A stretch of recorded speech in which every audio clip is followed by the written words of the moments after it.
White and Chris Godwin. Because right now, as it stands, Billy, because we're going to be talking about another guy, we're going to be deep diving into, we do it every week. But there's another fellow that I want, or another couple of guys I want to dive into, and that is Rachaad White and Chris Godwin, because Billy, they're playing pretty good this year, and you take a look at their stats overall this year, they're getting pretty close to 1,000 yards on the year. And the Bucs have not had 1,000-yard rushers since Doug Martin, I believe. Did Ronald Jones have 1,000 yards? I don't think he No, he did. had 900 and change. Remember, and then they got Antonio Brown his incentives instead of giving the ball to Rojo. Right, and Fournette never had 1,000. So I genuinely think Fournette got hurt against the Saints when he also had like nine and change, if I'm I not mistaken. don't remember Peyton Barber having 1,000. So I Certainly not. genuinely think Doug Martin in like 2015 was the last time the Bucs had a 1,000-yard rusher.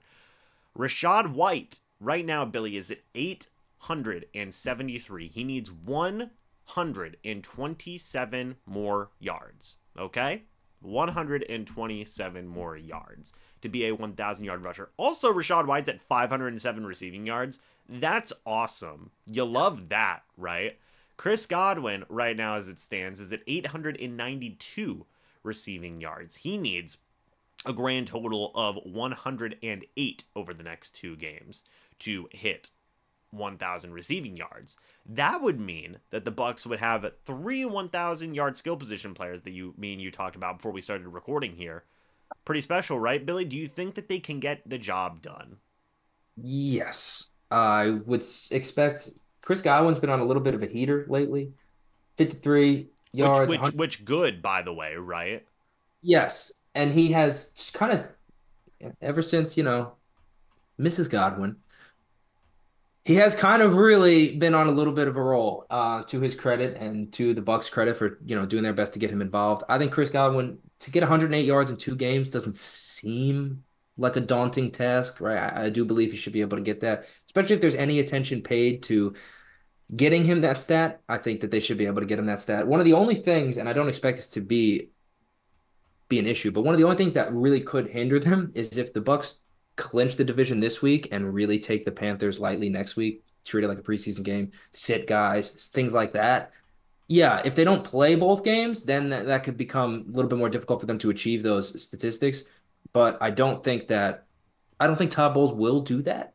And I also don't think that, if they do play both games, then there's no way Chris Godwin doesn't get 108. And you talked about Rachaad White being so close. Up until last week, Rachaad White had 100 yards, 84 yards, 102 yards, and then 89 yards. Quite a stretch, averaging over 4 yards per carry in each of those games.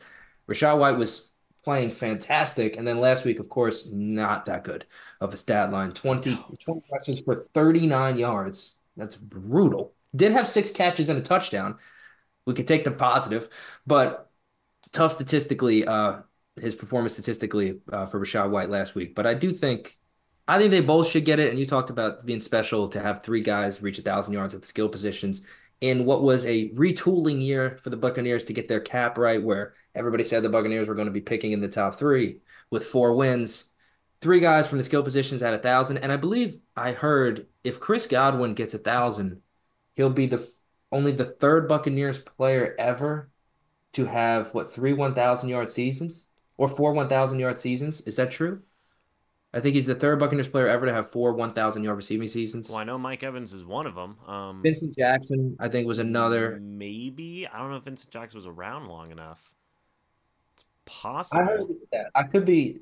I'm not, I did do some quick research, by the way. Last time the Bucs did have a 1,000-yard rusher was back in 2015. They went crazy that year. Doug Martin had 1,402 rushing yards, and Charles Sims had 529 rushing yards. So they were running the ball like crazy that year. And yeah, that just goes to show how devoid the Bucs have been of a 1,000-yard rusher the past multiple seasons. It's been 8 years, Billy, since the Bucs have had a 1,000-yard rusher. So I agree with you. I think that if there is a year that this would happen, it would be this year. It seems like these guys are pretty close. I hope they don't do the deal where, it's like, oh, hey, they're only like 50 yards away a piece with after the Saints game and they go, we're going to bench our guys, right? I don't I don't want to see that. Just give the guys the records, and who knows, they may get incentives if they get that, right? They may get a little bit of money in that mix. So I want to see it. I think that it would be a good thing, and I do think they can get the job done. I do. I mentioned it just because Todd Bowles did do it last year, right? The Falcons game didn't matter for the Buccaneers at the end of the season, so he basically treated it like a preseason game. Gabbert got on the field, and Kyle Trask played at the end. I don't think Bowles will do that this year, though. To his credit, I think he's going to learn from his mistake. That did not work well. The Buccaneers came out super flat against the Dallas Cowboys in the playoffs the week after that. And also, look what happened when the Buccaneers had their traditional bye week earlier this year. They went on a losing streak that was the exact opposite, the antithesis of fantastic. So I don't think rest is what's best for a team that is streaking. You want to streak into the playoffs, and the Bucs are. They have momentum. Sitting guys does not keep momentum high. It just stymies it. So I don't expect, even if the game is meaningless, I think the Bucs will probably play a majority, if not all, of their guys for a good portion of that game. I tend to agree, right? Especially given, the situation last year that great point to make where it's like, yeah, things did not go well last year whenever you benched Ooh, your starters. no. This does seem like a Bucks team, which is fine, right? Where you want that streaky momentum on your side, right? If you kind of die down that momentum, it could end very poorly. I don't think this is a team where it's just like, yeah, they can take a week off. Not, I think this is a team that benefits from just scrapping every week, right? And that benefits from just going out there and being gritty every single week. So Yes, and if I could transition for you right here to our next topic, the guy who is at the head of that, Baker Mayfield. He is in such a rhythm right now. He's in total syncopation with Dave Canales. He's in total syncopation with his skill position players. There is no need to take him out of that sync and sit him. He should be staying in the rhythm that he's in. You don't with quarterbacks, kickers, certain positions get in rhythms and they get hot and you don't really want to mess with it. Baker Mayfield is hot. He's rolling. You don't want to mess with that. yeah, and I will say this to kind of put a bow on the Chris Godwin Rashad White stuff.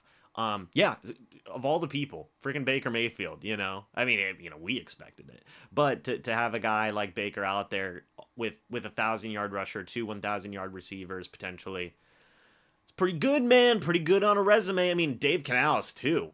That's Yeah. really good look for Dave Canales. I mean, I think Rashad White is third in rushing attempts in the league this year, Billy. Third. What? Rashad White has been everything since Doug Martin Bucks fans have wanted. Yeah. He's and earlier in the season, I remember there were a lot of debates where people were talking about Rashad White. He's not that good.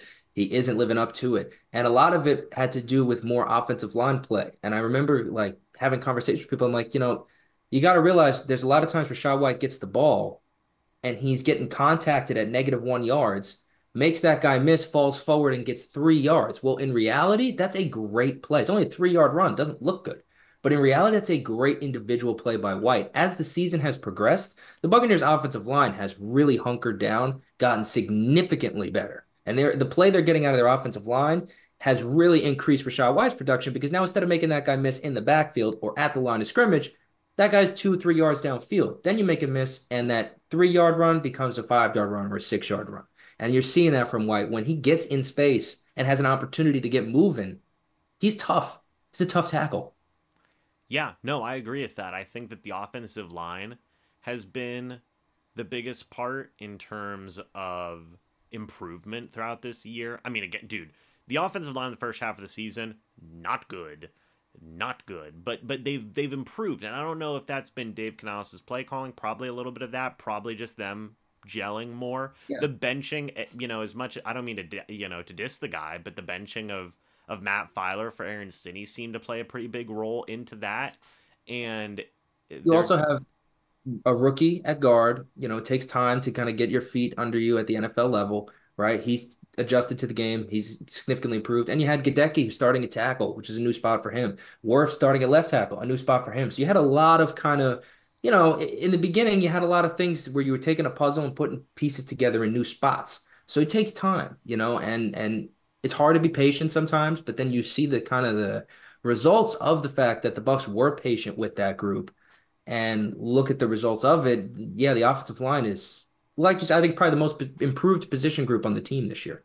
Yeah, I agree. And it seems like, hopefully, it's going to result in two 1,000-yard receivers and a 1,000-yard rusher, Billy. So that's pretty special. Pretty special. And I think it just goes to show the growth the Bucs have had this year, which is it's fantastic, man. It's fantastic.